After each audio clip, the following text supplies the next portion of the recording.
Sean Diddy Combs. Sean Combs, Diddy. É o P. Diddy. O julgamento do rap. Let's just go get some girls.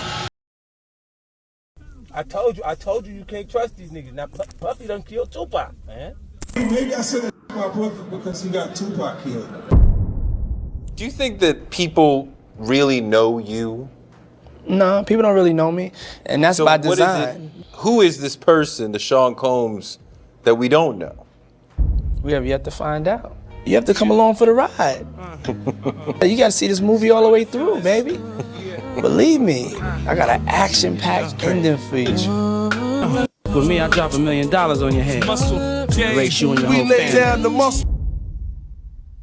Em 1996, um crime bárbaro chocou o mundo, o assassinato do rapper Tupac Shakur. O mandante? Sean Diddy Combs. Pela cabeça do rapper, o magnata prometeu entregar $1 milhão na mão de um gangster chamado Keffe D, como ele mesmo já confessou diversas vezes. Hoje, 30 anos depois, Keffe D foi finalmente levado a julgamento. Mas como que um homem que confessa um crime tão bárbaro só é julgado depois de tanto tempo? O que vai acontecer agora com o magnata mais sujo da indústria da música? E o mais importante, por que Diddy mandou matar Tupac? Para entender isso, a gente precisa voltar para 1993. Naquela época, a famosa rivalidade entre a Costa Leste e a Costa Oeste era algo relativamente recente e levado só na esportiva entre os rappers. Mas todo esse clima de competitividade amigável estava prestes a se transformar numa guerra de muitas mortes. E tudo isso graças a um cara chamado Suge Knight, o dono da gravadora Death Row Records da Costa Oeste. Em 93, o Suge era o chefão final do hip hop. Ele tinha acabado de virar a indústria de cabeça para baixo depois que sua gravadora lançou os clássicos The Chronic, de Dr. Dre, em 1992, e Doggy Style, de Snoop Dogg, em 1993. Se não bastasse todo esse sucesso, o cara era um dos mais temidos magnatas da indústria. Conhecido como o Diabo do Terno Vermelho, ele era ligado à Gangue dos Bloods e tinha a fama de conseguir tudo o que queria na base da violência, truculência e ameaça. Ou seja, em 1993, o Suge Knight tinha a indústria inteira na palma das mãos e ainda colocou a Costa Oeste no topo do jogo do rap. Enquanto isso, do outro lado do país, Sean Diddy Combs, até então conhecido como Puff Daddy, era apenas um peixe pequeno no ramo, com a sua recém-fundada gravadora Bad Boy Records ainda dando os seus primeiros passos. E assim como aconteceu com Tupac e Big, a relação entre o Suge Knight e o Puff Daddy começou como uma amizade profissional antes de se tornar uma treta fatal. Para você ter uma ideia, Puff era tão quebrado naquela época que, quando ele saía de Nova York para se apresentar em Los Angeles, não conseguia pagar por seguranças. Então ele dependia da proteção gratuita oferecida pelo próprio Suge Knight. Mas tudo isso mudou em 1994, quando o rapper Notorious Big lançou seu álbum Ready to Die, com hits como Juicy It was all a dream. I used to read Word Up magazine. e Big Papa.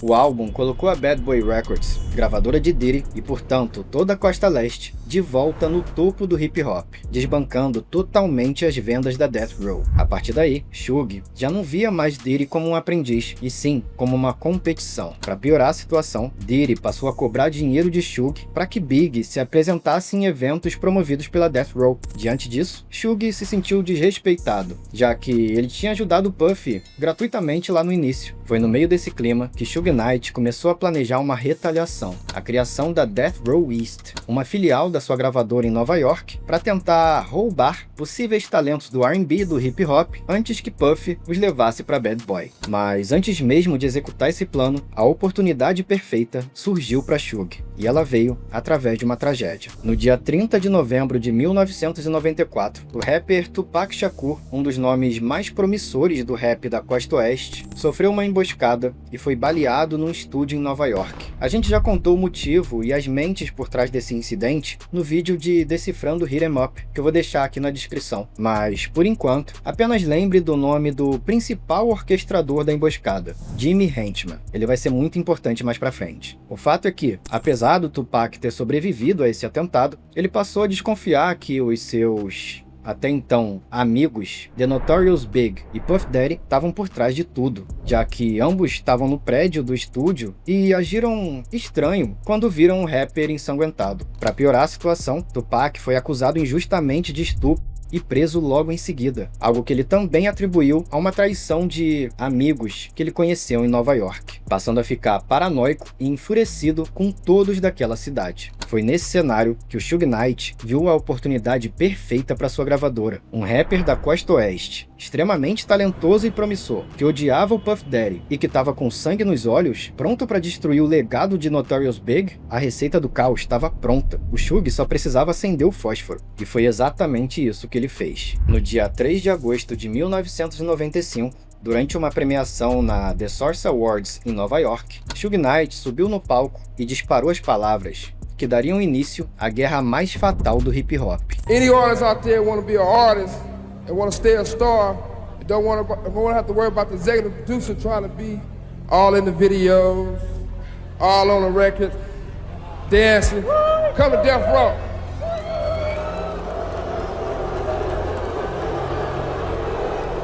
Na época, o Diddy produzia os clipes dos seus artistas, mas sempre fazia questão de aparecer dançando nos vídeos, para se autopromover. Por isso, todo mundo captou a indireta, inclusive o próprio Diddy, que logo depois foi ao palco tentar apaziguar a situação. I'm the executive producer that a comment was made about a little bit earlier, but check this out, contrary to what other people may feel, I would like to say that I'm very proud of Dr. Dre, of Death Row, and Suge Knight for their accomplishments. And all this east and west that needs to stop. Mas já era tarde demais. A partir daí, as coisas escalaram de uma forma brutal. No dia 23 de setembro de 1995, o produtor Jermaine Dupri deu uma festa de aniversário no Clube Platinum House em Atlanta. Sem saber da treta entre Suge Knight e Diddy, Jermaine convidou ambos, e os dois acabaram se encontrando na sua festa. Suge estava acompanhado de diversos membros da gangue dos Bloods, e Diddy tinha levado com ele dezenas de seguranças da gangue dos Crips. Suge e Diddy começaram uma discussão e rapidamente as coisas saíram do controle. A discussão virou porradaria e, durante a briga, um dos seguranças de Diddy, chamado Anthony Wolf Jones, acabou disparando contra um dos melhores amigos de Suge Knight, Jake Rubbles, um respeitado membro da gangue dos Bloods. Apesar de ser resgatado na hora, Jake Rubbles veio a falecer no hospital. Logo depois, o Diddy até tentou apaziguar a situação, dizendo para Suge que não tinha o controle sobre o que aconteceu com o amigo dele e que sentia muito pelo tiroteio. Mas o pedido de desculpas não adiantou muito. A partir daí, o que era apenas uma competição da indústria virou uma verdadeira guerra de gangues declarada. Enquanto isso, ainda na cadeia, Tupac ouvia rumores de que foram pessoas próximas a Notorious Big que atiraram nele. E, para piorar, o Big ainda lançou uma música chamada Who Shot Ya? Quem atirou em você? Que Tupac logo tomou como uma indireta de Big, zombando do que tinha acabado de acontecer com ele. O lançamento de Who Shot Ya? Fez Tupac deixar de apenas desconfiar e passar a odiar o Big e o Puff Daddy com todas as suas forças. E esse foi o momento perfeito para Suge Knight finalmente executar o seu plano de destruição em massa. No dia 12 de outubro de 1995, Suge Knight visitou a cadeia onde Tupac estava preso e ofereceu pagar a fiança de 1,4 milhões de dólares para libertar o rapper. Em troca, Tupac teria que assinar um contrato com a Death Row Records, no qual ele deveria produzir pelo menos 3 álbuns para a gravadora. Sabendo que Suge Knight tinha os mesmos arqui-inimigos que ele, Tupac não pensou 2 vezes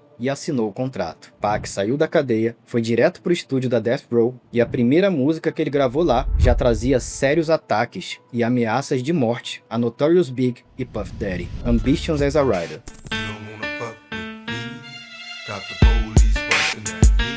Aliás, a gente já até decifrou esse clássico lá na área VIP do canal. Se quiser ter acesso a esse e a vários outros vídeos exclusivos, é só clicar no botão Seja Membro. Mas de todas as faixas que o Tupac gravou naquele estúdio, a mais pesada foi, sem dúvidas, a famosa diss track Hit 'Em Up, que caiu como uma bomba nuclear no mundo do hip hop.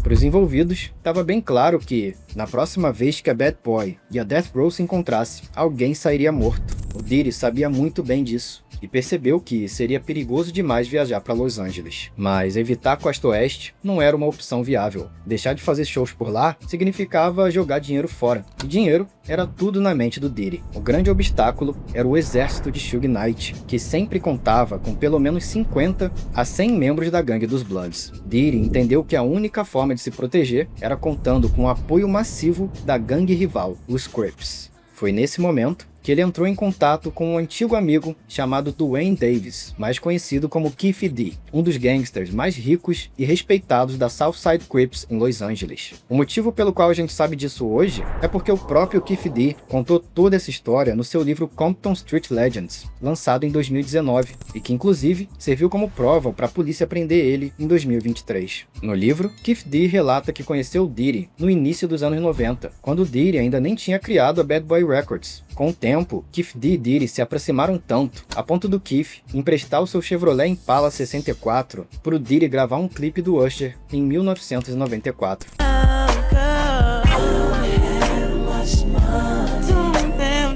De acordo com Keefe D, ele se encontrou com Diddy várias vezes quando Big estava em turnê na Califórnia. Durante um desses encontros, que rolou no restaurante Green Black's Deli, em West Hollywood, em junho de 1996, Keefe D estava com um amigo chamado Eric Von Zip, um poderoso traficante de Nova York, que também era amigo de P. Diddy. Segundo Keefe D, foi nesse jantar que o Diddy ofereceu para eles a bagatela de $1 milhão pela cabeça de cada um dos alvos, Suge Knight e Tupac Shakur, como o próprio Keefe D detalhou no seu livro. Puff acenou e me disse: "Preciso falar com você, cachorrão." Fomos pro lado dele. Puff estava apavorado e continuou: "Tenho alguns problemas que preciso resolver. O grande chefão," se referindo a Suge, "e o Pac." Eu olhei nos olhos dele e respondi: "Isso não é problema. Podemos fazer isso acontecer."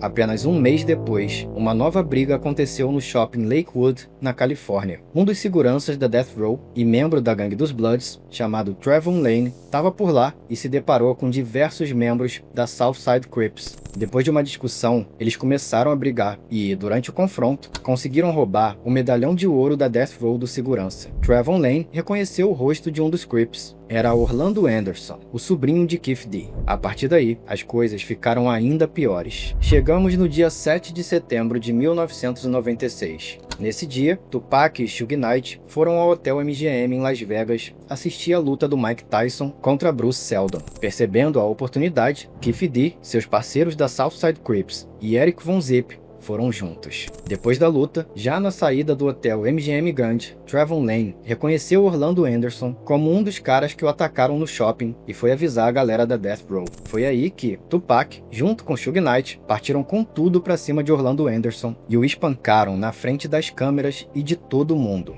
Depois da briga, Tupac foi pro Hotel Luxor, onde ele estava hospedado, e contou para sua noiva, Kidada Jones, sobre a surra que ele tinha acabado de dar em Orlando, se vangloriando e se comparando ao Mike Tyson no ringue. Logo em seguida, Tupac trocou de roupa, deixou a namorada dele no hotel e saiu com Suge Knight em direção à Boate 662, onde ele daria um show beneficente. No seu livro, Keefe D detalha o que aconteceu logo depois. Zip viu a oportunidade e me chamou no seu carro. Ele tinha um compartimento secreto, abriu, pegou uma Glock .40 preta, se virou para mim e disse: "É hora de pegar o dinheiro." Keefe D então entrou no Cadillac branco, que foi alugado e era dirigido pelo seu amigo Terrence Brown, e no banco de trás entraram Orlando Anderson e DeAndre Smith. Todos os quatro eram membros da gangue dos Crips e saíram numa caçada por Tupac. Para 3 deles, aquela caçada significava vingança pelo que aconteceu com Orlando, mas para Keefe D era a oportunidade de ganhar $1 milhão.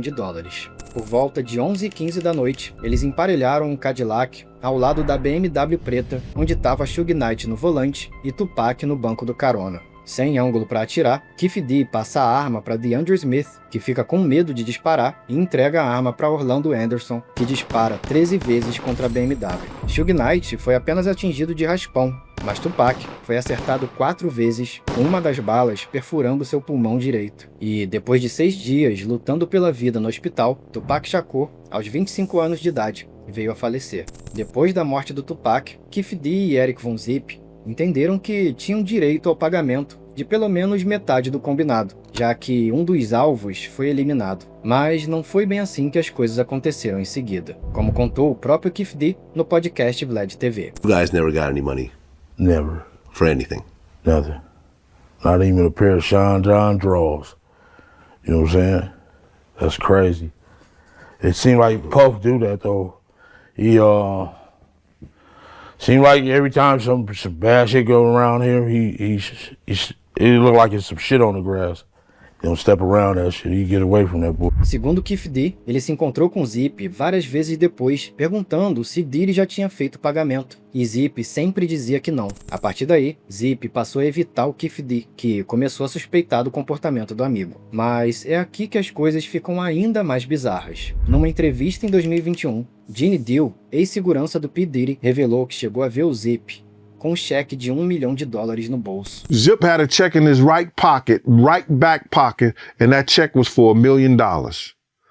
He said he got Jimmy Henchman got him the check from Barry Hankerson or something like that. Barry Hankerson, I think, there was a Leah uncle or manager or something like that, gave him that check for Black Ground Records.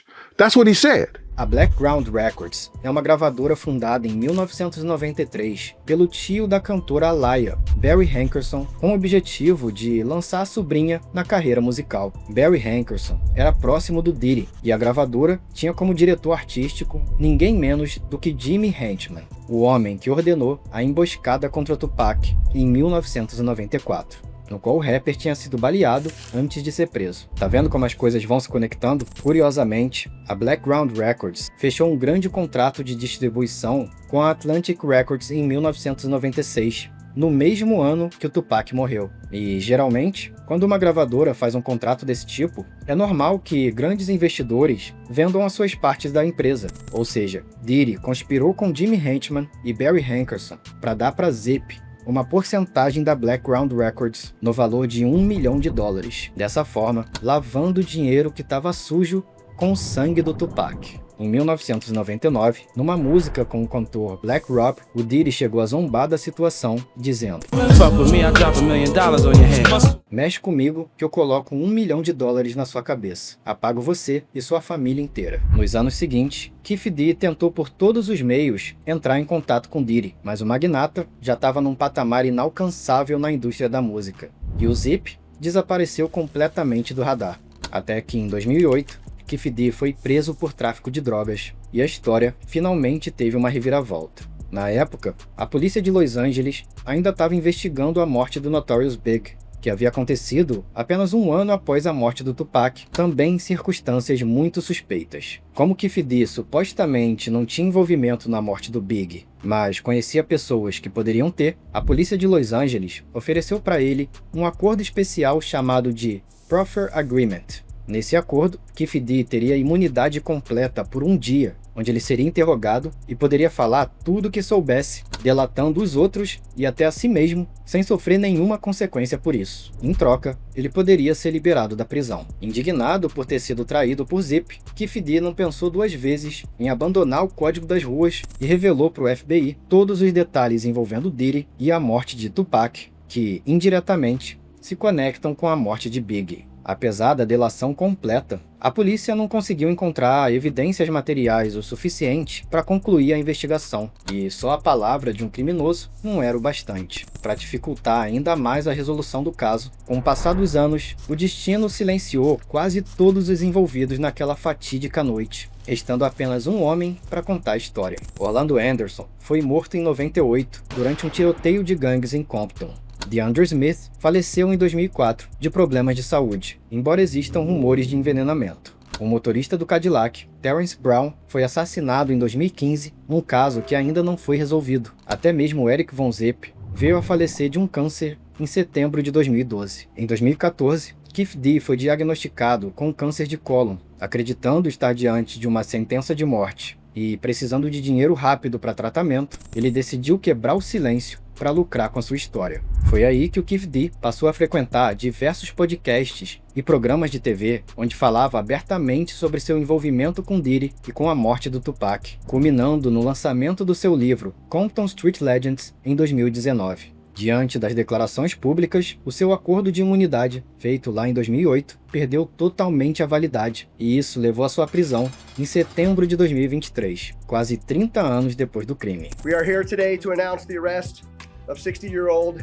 Dwayne Keith Davis, aka Keefy D, for the murder of Tupac Shakur. No tribunal, a defesa do Keefe D utiliza uma estratégia ousada. Alega que ele é um mentiroso compulsivo. O advogado dele argumenta que Keefe D mentiu durante o Proffer Agreement e que todas as confissões em livros e podcasts foram feitas apenas por entretenimento e para ganhar dinheiro, o que, infelizmente, é uma defesa muito sólida, visto que, depois de tanto tempo, já não existem mais armas, carros ou evidências físicas de nada do que o Keefe D já falou até hoje. Enquanto isso, o que o mundo mais quer saber é se o magnata mais nojento da indústria da música, Sean Diddy Combs, vai finalmente pagar pela morte de um dos maiores ícones da história do hip-hop. A verdade é que o Tupac foi arrastado por uma guerra que ele não começou e que ele não entendia. Quem conhece a história do rapper sabe que ele era muito diferente daquilo que ele se tornou depois de assinar com a Death Row. Se antes ele cantava sobre combate à pobreza, consciência política e amor materno, depois ele se tornou um homem inconsequente, paranoico e incontrolável. Mas, ao contrário do que muitos pensam, essa mudança não aconteceu em Hit 'Em Up, e sim numa outra música, a qual ele escreveu ainda dentro da prisão e foi a primeira que ele gravou depois de ser libertado, Ambitions as a Rider.